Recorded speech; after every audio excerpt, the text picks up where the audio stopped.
கடந்த 3 கட்டமாக நான் சொல்லிய இந்த தமிழ் அரசியல் கைதிகள் படுகொலை செய்யப்பட்ட போது நடவடிக்கை எடுக்காதவர்கள் இப்போது நடவடிக்கை எடுக்க சொல்லி கோருகிறார்கள். அது நல்ல விஷயம். நடவடிக்கை இப்போதாவது நடவடிக்கை எடுத்து எதிர்காலத்திலே சிறை கைதிகள் படுகொலை செய்யப்படாமல் இருப்பதை இந்த அரசாங்கம் உறுதிப்படுத்த வேணும். இப்போது பார்த்தால் எனக்கு வந்த இரத்தம் உனக்கு வந்த தக்காளி சட்னி என்று சொல்கிற மாதிரி ஒரு கதையைத்தான் இப்போது இங்கு பேசுபவர்கள் சொல்லிக் கொண்டிருக்கின்றார்கள். பிரதி சபாநாயகர்களே, இன்று எங்களுடைய நாட்டிலே மிக கொடூரமாக கொலை செய்யப்பட்டிருக்கின்ற சிறை கைதிகள் மற்றும் சிறை காவலர்களுக்கு நான் முதல் இந்த இடத்திலே ஆழ்ந்த இரங்கலை தெரிவித்துக் கொள்கிறேன். 43 ஆண்டுகளுக்கு முதல் இதே ஜூலை மாதத்திலே வெலிக்கடை சிறைச்சாலையிலே மொத்தமாக 53 தமிழ் அரசியல் கைதிகள் கொலை செய்யப்பட்டிருந்தார்கள். அதேபோல் 1997ஆம் ஆண்டு 12ஆம் மாதம் 12ஆம் தேதி களுத்துறை சிறைச்சாலையிலே 3 தமிழ் அரசியல் கைதிகள் கொலை செய்யப்பட்டிருந்தார்கள். அதேபோல் பிந்துனுவேவா சிறைச்சாலையிலே 27 தமிழ் அரசியல் கைதிகள் 2000ஆம் ஆண்டு 10ஆம் மாதம் 25ஆம் தேதி படுகொலை செய்யப்பட்டிருந்தார்கள். இப்போது அதொரு சுழற்சியாக இப்போது நீர்கொழும்பிலே நேற்று முந்தைய தினம் 2 கட்டமாக படுகொலைகள் நடைபெற்றிருக்கின்றது.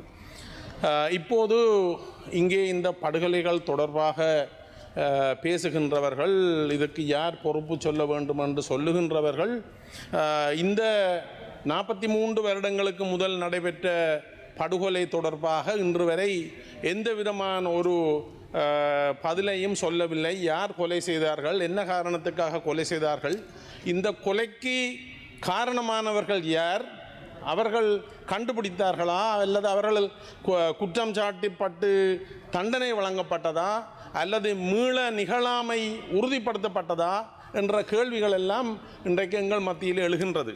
அவ்வாறு அவர்கள் கடந்த 3 கட்டமாக நான் சொல்லிய இந்த தமிழ் அரசியல் கைதிகள் படுகொலை செய்யப்பட்ட போது நடவடிக்கை எடுக்காதவர்கள் இப்போது நடவடிக்கை எடுக்க சொல்லி கோருகிறார்கள். அது நல்ல விஷயம். நடவடிக்கை இப்போதாவது நடவடிக்கை எடுத்து எதிர்காலத்திலே சிறை கைதிகள் படுகொலை செய்யப்படாமல் இருப்பதை இந்த அரசாங்கம் உறுதிப்படுத்த வேணும்.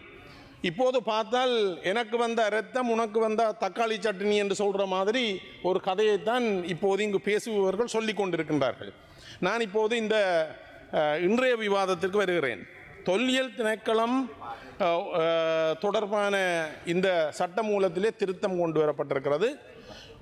இந்த திருத்தம் என்பது தொல்லியல் திணைக்களத்தின் ஊடாக கிடைக்கின்ற, அது சட்ட ரீதியாக வழக்கு தாக்கல் செய்யும் போது அல்லது வேறு விதமாக தொல்லியல் திணைக்களத்துக்கு வருகின்ற வருமானத்தை, அங்கு அந்த வருமானத்தை ஏற்படுத்துவதற்கு காரணமாக இருந்தவர்களுக்கு ஒரு உதவி செய்வதற்காக இந்த பணத்தின் 80% அந்த அவர்களுக்கு கொடுக்கலாம் என்ற ஒரு யோசனை திருத்தமாக இங்கு முன்வைக்கப்பட்டிருக்கிறது. ஆனால் தொல்பொருள் திணைக்களம் என்பது தமிழ் பேசுகின்ற எங்களை பொறுத்தவரையிலே வன ஜீவராசிகள் திணைக்களம், வனவள திணைக்களம், தொல்பொருள் திணைக்களம், இந்த திணைக்களங்கள் எங்களுடைய மக்களுடைய காணிகளை கபலீகரம் செய்கின்ற திணைக்களங்களாகத்தான் தமிழ் பேசுகின்ற மக்கள் பார்க்கிறார்கள். அதற்கு காரணம் உண்டு. ஏனென்றால் வரலாறிலே இவ்வளவு காலமும் கடந்த காலத்திலே ஏன் இன்று கூட எங்களுடைய மக்களுடைய காணிகளை அபகரிப்பதற்கு பயன்படுத்தப்படுகின்ற முக்கிய கருவிகளாக இந்த திணைக்களங்கள் இருக்கின்றது.